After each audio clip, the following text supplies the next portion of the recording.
NTV జర్నలిస్టుల్ని arrest చేయటాన్ని తీవ్రంగా ఖండిస్తున్నాం. తెలంగాణ ప్రభుత్వం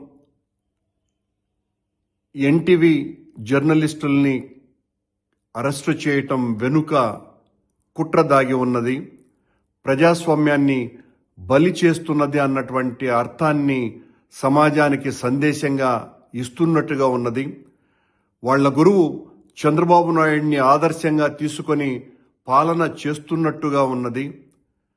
నిజాయితీగా నిబద్ధతతో పనిచేసేటువంటి జర్నలిస్టుల మీద ఈ రకమైన అరాచక స్వార్థపూరిత నిరంకుశ ధోరణుల్ని మేము పూర్తిగా వ్యతిరేకిస్తున్నాం. సభ్య సమాజంలో ఇలాంటి వాటిల్ని తప్పకుండా వ్యతిరేకించవలసినటువంటి అవసరం ఉన్నది.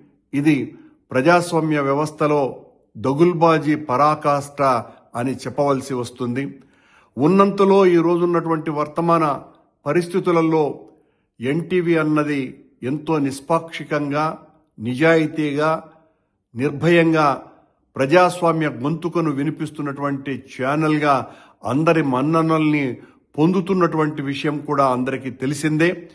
ప్రభుత్వానికి బాకాలు ఊదటమే ఛానళ్లు, పత్రికల యొక్క లక్ష్యం కాకూడదు. కానీ ఈ రోజున ప్రభుత్వానికి పూర్తిగా లొంగిపోయి ప్రతిపక్షాల మీద లేదా ప్రజాస్వామ్య గొంతుల్ని వినిపించాలనే తాపత్రపడే వాళ్ల మీద ఏ రకమైనటువంటి అణిచివేత చర్యలకు బాసటగా పత్రికలు, కొన్ని ఛానళ్లు నిలుస్తున్నాయో ఆ బాటలో కాకుండా స్వతంత్ర ప్రతిపత్తితో, స్వతంత్రమైనటువంటి ఆలోచనతో, మంచి ఆలోచనతో పనిచేస్తున్నటువంటి ఎన్టీవీ ఛానల్ మీద ఈ రోజున జరిగినటువంటి దాడి ప్రజాస్వామ్యాన్ని పూర్తిగా హరించటం తప్ప మరొకటి కాదు.